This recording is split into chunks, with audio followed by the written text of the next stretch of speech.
Swastiastu. Assalamualaikum warahmatullahi wabarakatuh. Salam sejahtera untuk kita semua. Salam nama budaya, salam kebajikan, salam harmoni. Jadi di sini saya akan memaparkan jawaban dari soal UTS Agama Hindu. Sebelum masuk ke jawaban, izinkan saya untuk memperkenalkan diri. Perkenalkan, nama saya Kadek Recia Julia Gunawan dengan NIM 2517051211, kelas 2J, prodi S1 Akuntansi. Jadi, soal pertama Brahma Vidya adalah seorang mahasiswa sains merasa bahwa konsep Tuhan dan agama sering bertentangan dengan logika ilmiah. Ia mulai meragukan keberadaan Brahman sebagai realita tertinggi. Pertanyaannya, bagaimana Anda menjelaskan konsep Brahman dan dalam Brahma Vidya agar dapat dipahami secara rasional, tidak bertentangan dengan pendekatan ilmiah? Jadi menurut saya, Brahman adalah Tuhan yang Maha Esa sebagai sumber dari segala sesuatu yang bersifat kekal, tidak terbatas, dan meliputi seluruh alam semesta. Konsep ini tidak bertentangan dengan sains karena ilmu pengetahuan menjelaskan bagaimana alam bekerja. Sedangkan Brahma Vidya menjelaskan seusul makna dan tujuan kehidupan. Jadi sains dan spiritualitas dapat berjalan dengan seimbang. Soal kedua itu Catur Purusa Arta, yang mana seorang pengusaha muda sukses secara materi atau arta, tapi kehidupannya penuh konflik keluarga dan kehilangan arah spiritual. Pertanyaannya, analisis kasus tersebut berdasarkan konsep Catur Purusa Arta, bagaimana seharusnya keseimbangan antara dharma, arta, kama, dan moksa diterapkan.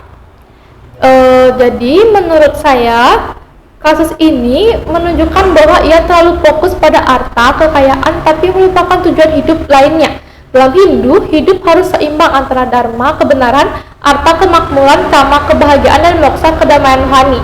Kekayaan harus dicari dengan cara benar, digunakan untuk keluarga, tetap disertai dengan kehidupan sosial. Keseimbangan keempat unsur ini harus diterapkan dengan menjadikan dharma sebagai dasar, arta sebagai sarana, karma sebagai kebahagiaan yang wajar, dan moksa sebagai tujuan akhir. Pengusaha tersebut seharusnya tetap bekerja keras mencari kekayaan, tapi juga meluangkan waktu untuk keluarga, menjaga etika bisnis, membantu sesama, serta membangun kehidupan spiritual. Jadi keberhasilan sejati bukan hanya banyaknya harta, tapi ketika seseorang mampu hidup bermoral, sejahtera, bahagia bersama keluarga, dan damai secara rohani. Itulah makna keseimbangan dalam konsep Catur Purusa Arta. Yang ketiga, Pancayatna. Di sebuah desa di Bali, generasi muda mulai enggan terlibat dalam upacara yatna karena dianggap membuang waktu dan biaya. Pertanyaannya, bagaimana jelaskan makna Pancayatna dan bagaimana Anda meyakinkan generasi muda tentang relevansi yatna dalam kehidupan modern? Pancayatna adalah 5 bentuk pengorbanan suci, yaitu Dewa Yatna, Pitru Yatna, Resi Yatna, Manusia Yatna, dan Buddha Yatna. Yatna bukan sekedar upacara, tapi sarana membangun rasa syukur dan menghormati leluhur, menghargai guru, peduli kepada sesama, dan menjaga keseimbangan alam. Karena itu, Yatna tetap relevan di era modern. Jadi, cara saya untuk meyakinkan generasi muda tentang relevansi Yatna dalam kehidupan modern adalah kita jelaskan dengan bahasa yang mudah dipahami dan dikaitkan dengan masalah masa kini seperti stres, kurangnya kepedulian sosial, lunturnya sopan santun, dan krisis lingkungan. Maka generasi muda akan sadar bahwa yatna bukan hanya tradisi kuno, tetapi ajarannya tetap relevan dan bermanfaat dalam kehidupan modern. Soal keempat itu Awatara dan orang suci, di mana seorang siswa menganggap kisah Awatara seperti Rama dan Krishna hanyalah mitos tanpa makna nyata dalam kehidupan sekarang. Pertanyaannya, bagaimana Anda menjelaskan konsep Awatara dan peran orang suci sebagai teladan moral dalam konteks kehidupan modern? Awatara adalah turunnya Tuhan ke dunia untuk menegakkan dharma, melindungi kebaikan, dan mengatasi kejahatan ketika moral manusia menurun. Kisah Rama dan Krishna bukan sekedar cerita lama, tapi mengandung nilai kehidupan yang masih relevan hingga sekarang. Rama melambangkan kejujuran, kesetiaan, tanggung jawab, dan kepemimpinan yang adil. Krishna melambangkan kebijaksanaan, keberanian, kecerdasan, dan kemampuan memberi tuntunan hidup.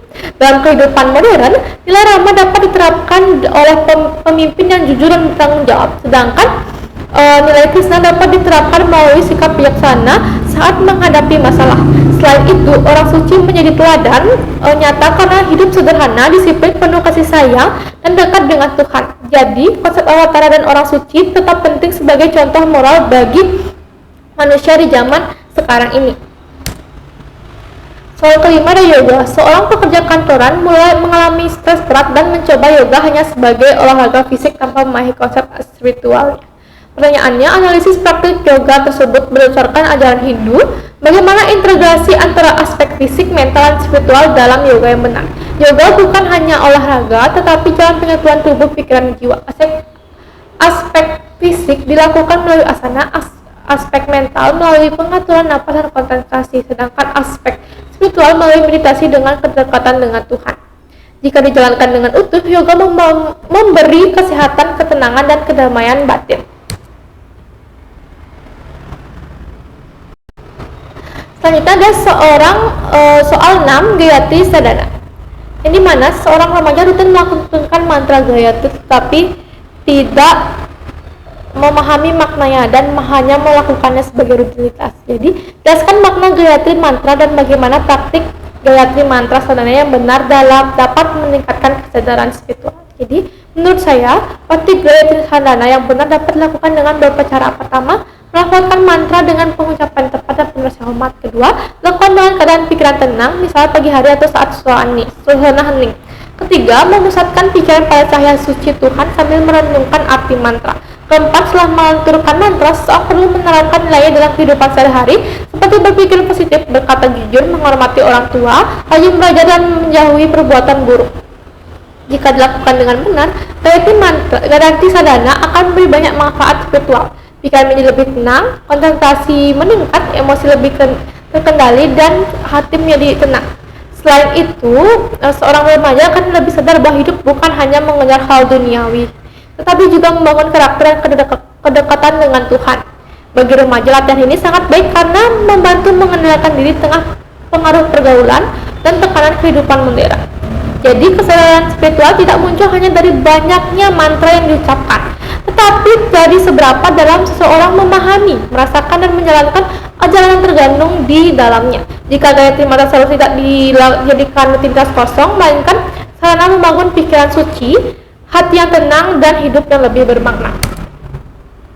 Soal ketujuh, pancayatna, di mana seorang mengalami krisis kepercayaan setelah mengalami musibah dan meragukan hukum karma dan reinkarnasi.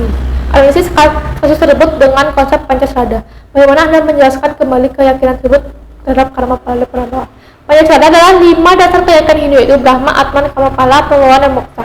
Musibah bukan berarti Tuhan tidak adil, tapi bisa jadi ujian pelajaran hidup atau akibat dari perbuatan masa lalu.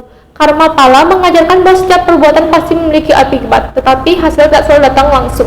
Prabhawa berarti jiwa akan lahir kembali sesuai karma yang dibawa. Karena itu, kehidupan sekarang adalah bagian dari perjalanan panjang jiwa. Jadi, manusia harus tetap sabar, berbuat baik, dan yakin bahwa setiap kebaikan akan membawa hasil baik di masa depan. Soal ke-8, Caturmarga. 2 orang memiliki cara berbeda dalam mendekatkan diri kepada Tuhan. Satu melalui pelayanan sosial, satu lagi melalui meditasi. Jelaskan konsep Caturmarga dan analisis apakah kedua cara tersebut sama-sama benar menurut ajaran Hindu. Jadi menurut saya keduanya benar menurut ajaran agama Hindu, karena pelayanan sosial termasuk karma marga, yaitu jalan pengabdian melalui perbuatan baik.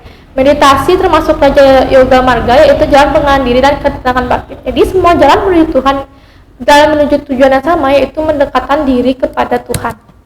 Yang ke-9, kitab suci Hindu. Seorang siswa hanya mengandalkan media sosial untuk memahami ajaran Hindu tanpa pernah membaca kitab suci seperti Weda dan Bhagavad Gita. Jadi, jelaskan pentingnya kitab suci dalam agama Hindu dan bagaimana cara menginterpretasikan ajaran kitab suci di era Gitika. Kitab suci adalah sumber utama ajaran Hindu yang berisi pedoman hidup dan nilai dharma. Media sosial dapat menjadi sarana tambahan, tapi sering berisi informasi singkat dan belum tentu benar. Karena itu, pemahaman Hindu harus didasarkan pada kitab suci dan penjelasan sumber terpercaya. Ke-10, integrasi nilai Hindu dalam kehidupan. Seorang pelajar cerdas secara akademik, tapi sering berlaku tidak jujur dan tidak menghormati orang tua.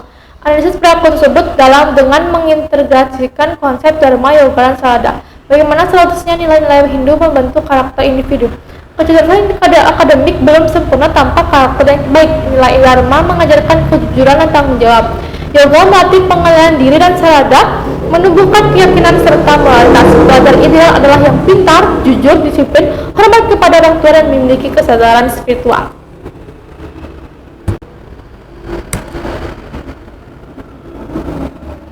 Sekian jawaban dari soal yang diberikan untuk UTS. Jadi di PPT ini saya hanya meringkas jawaban dari yang telah saya buat. Jadi saya mohon maaf bila ada kesalahan kata atau pengucapan kata yang salah. Saya mohon maaf, dan saya tutup dengan Parama Santi. Om Santi Santi Santi Om. Wassalamualaikum warahmatullahi wabarakatuh. Salam sejahtera untuk kita semua. Salam nama budaya, salam kebajikan, salam harmoni.